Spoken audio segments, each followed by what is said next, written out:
Hello. So this is going to be another one of our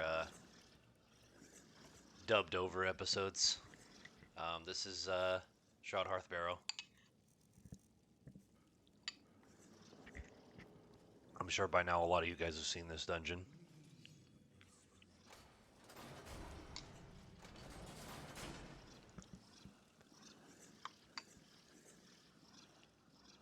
This is the last piece of content before I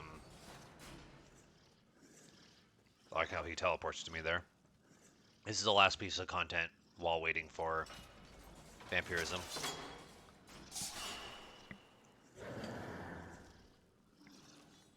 So we basically aggro what's his face because he has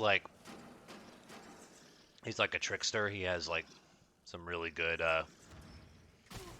he can have some really good scrolls.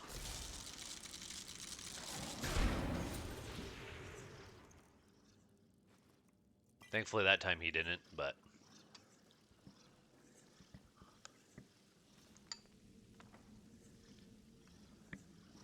so the only annoying thing about Shroud Hearth is you have to come in and get the journal and then leave. That trap takes forever, so I always open it as I'm leaving because that way it's done.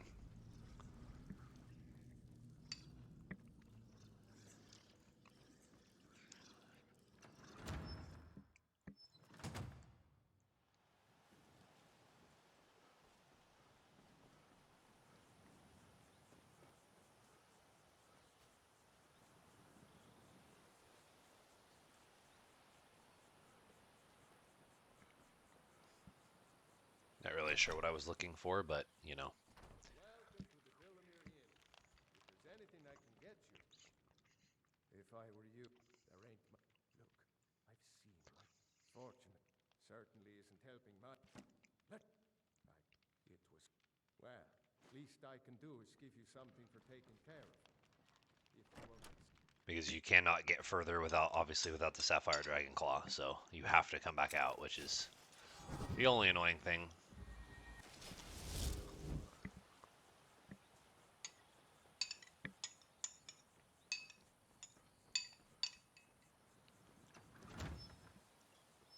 Sorry, just finishing my breakfast here.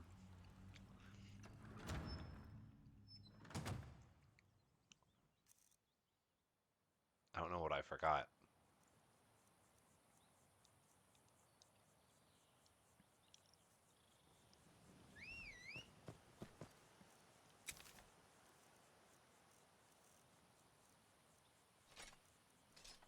Oh, dropping off some carry weight. Oh, because I think one of my carry weight items was gonna wear off.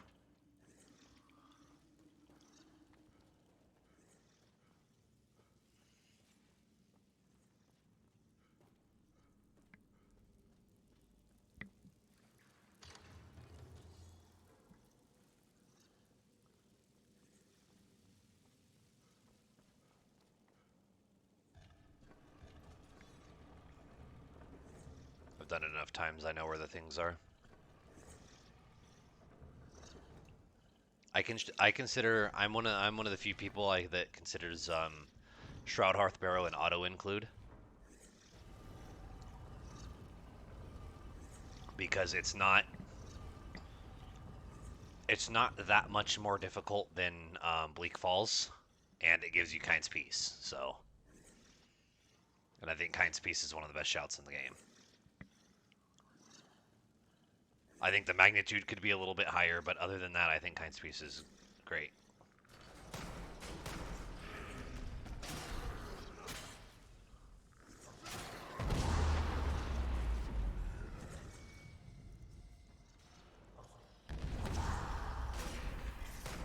Yeah, I was contemplating whether I wanted to swing or not, but I was like, I'll just take the kill.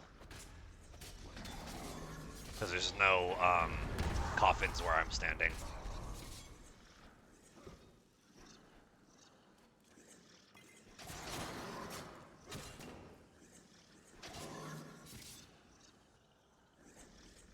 Now, without Conjuration, this can be a pretty difficult room.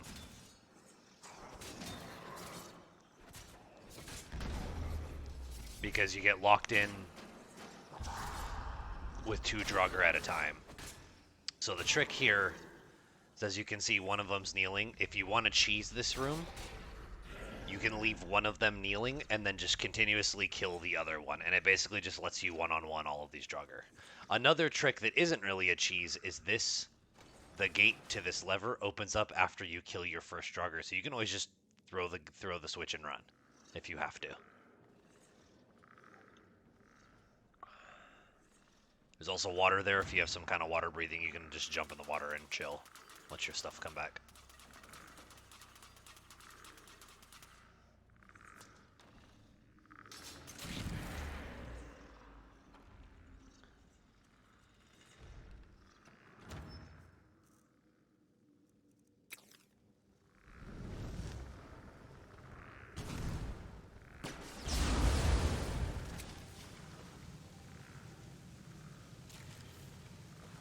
It's always satisfying. You don't strictly have to knock the lamp down. You can just shoot fire at the oil, but it's always satisfying to knock that lamp down and kill everything.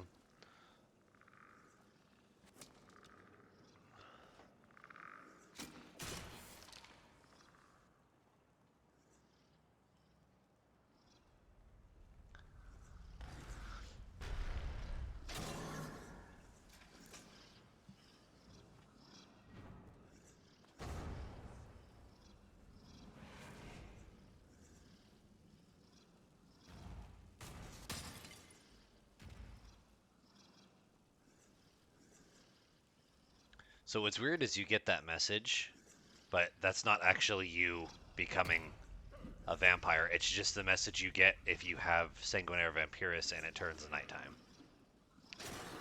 I guess it's to kind of like remind you that you're running out of time if you were planning on curing it. That was really annoying to get hit there.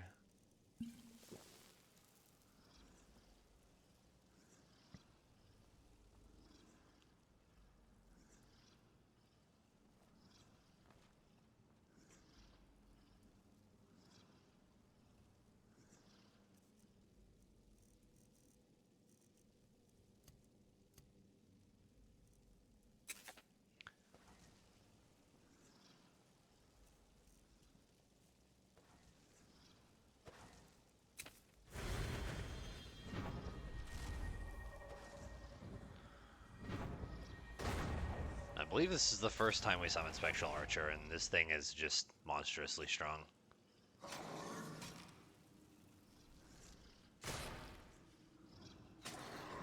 As you can see, he's hitting him for freaking 120. I'm just hoping that he actually kills the Draugr, because otherwise I don't have a weapon out.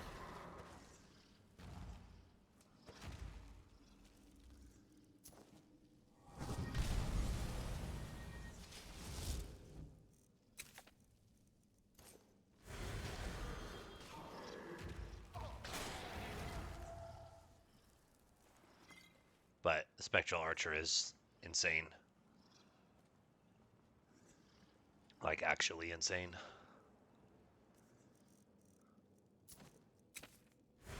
And I decide that I want to bring this guy with me because he's high level.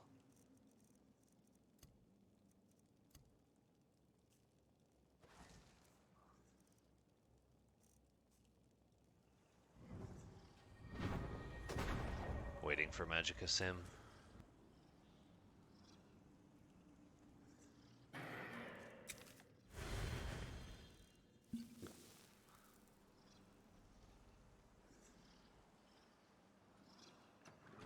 But thankfully, Shroud Hearth Barrow is not super long.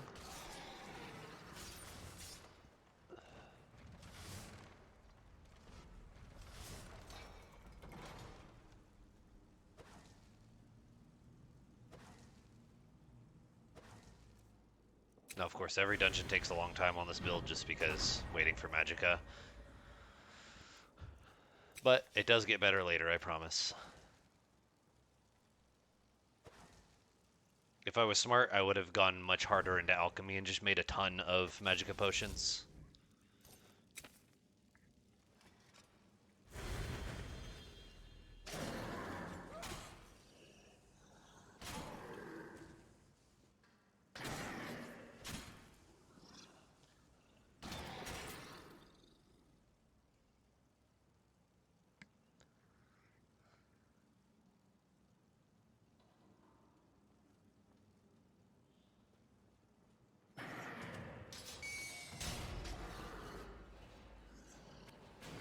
find out my summons die to this trap here. But, of course, Skyrim AI gonna do Skyrim AI things. But then not hit my enemy, you know?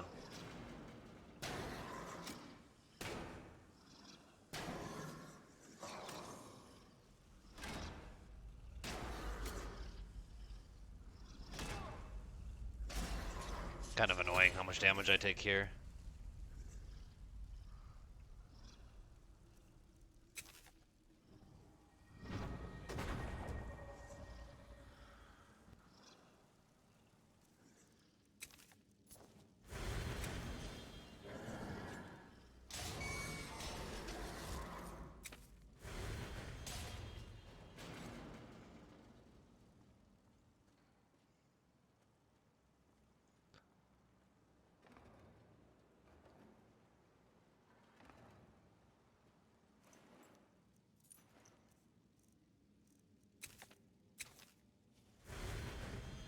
I'm not sure why I try to revive this guy.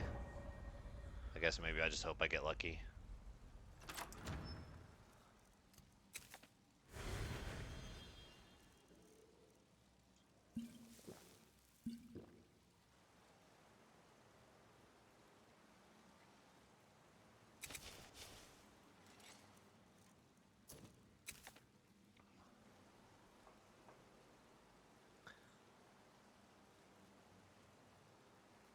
So I decided to go for Spectral Archer here, I believe.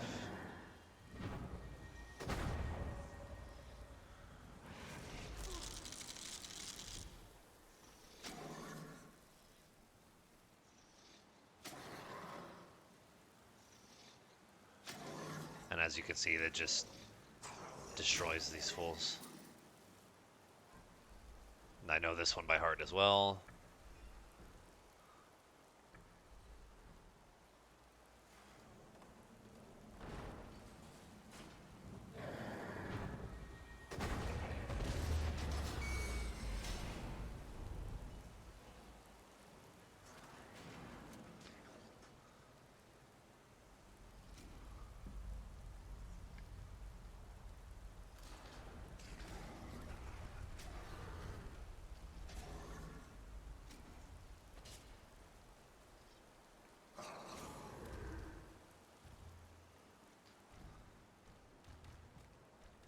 I don't have a way to open the locked door, so might as well not even bother.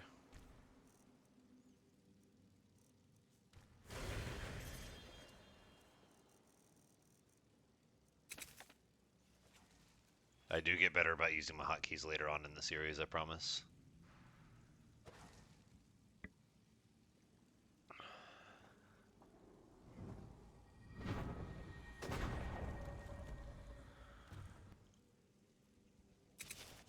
But it's always worth reviving Shouting Draugr, because their shouts work against other Draugr.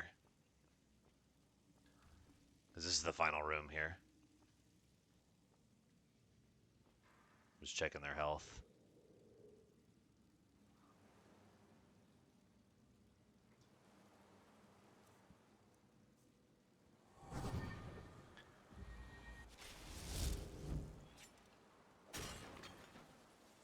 There's no point using up a summoning slot with one character with an enemy that's gonna die in one hit.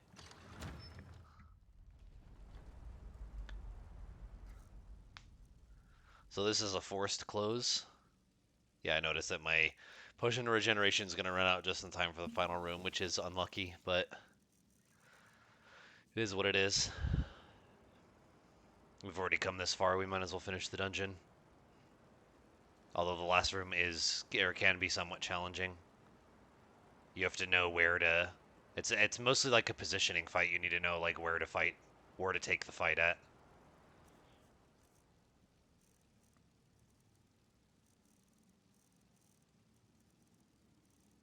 I think I'm trying to figure out if I want to take any like preparatory potions. Conjuration would be good here. Okay, I couldn't remember whether I take one or not.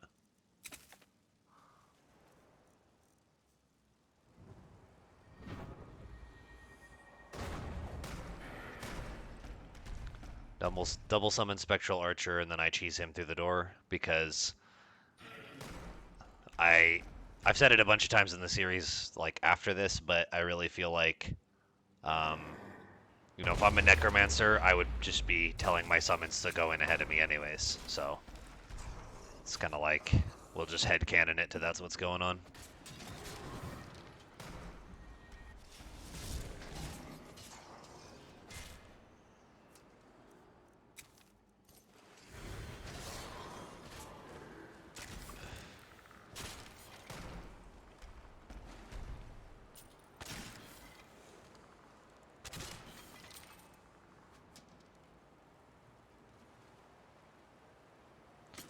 Those front coffins are always skeletons, and it's always a good idea to kill them as early as possible.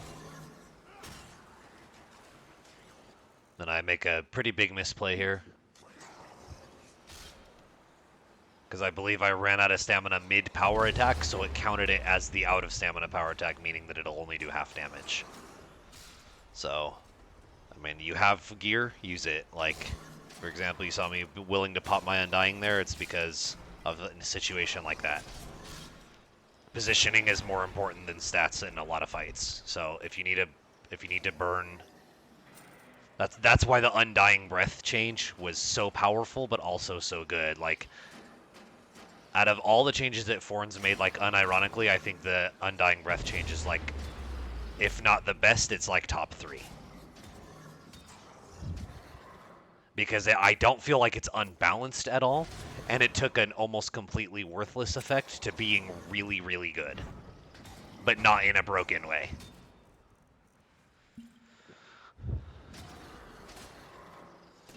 And I do think that a lot of people are sleeping on the Undying Breath enchantments, actually. Because, essentially you can sprint infinitely. You won't have any stamina when you get into combat, but for those of you that don't use unlimited stamina out of combat, you can kind of replicate that with in-game equipment, i.e. Undying Breath. It also lets you continue attacking while you're out of stamina, of course. And, moving at full speed and everything. You'd just be doing half damage the whole time. If I'm not mistaken. I could be mistaken on that one. I don't remember if it makes you attack at full speed. I think you attack twice as slow and do half as much damage, but you can still move at full speed. So I think I popped my second Undying Breath, which is fine.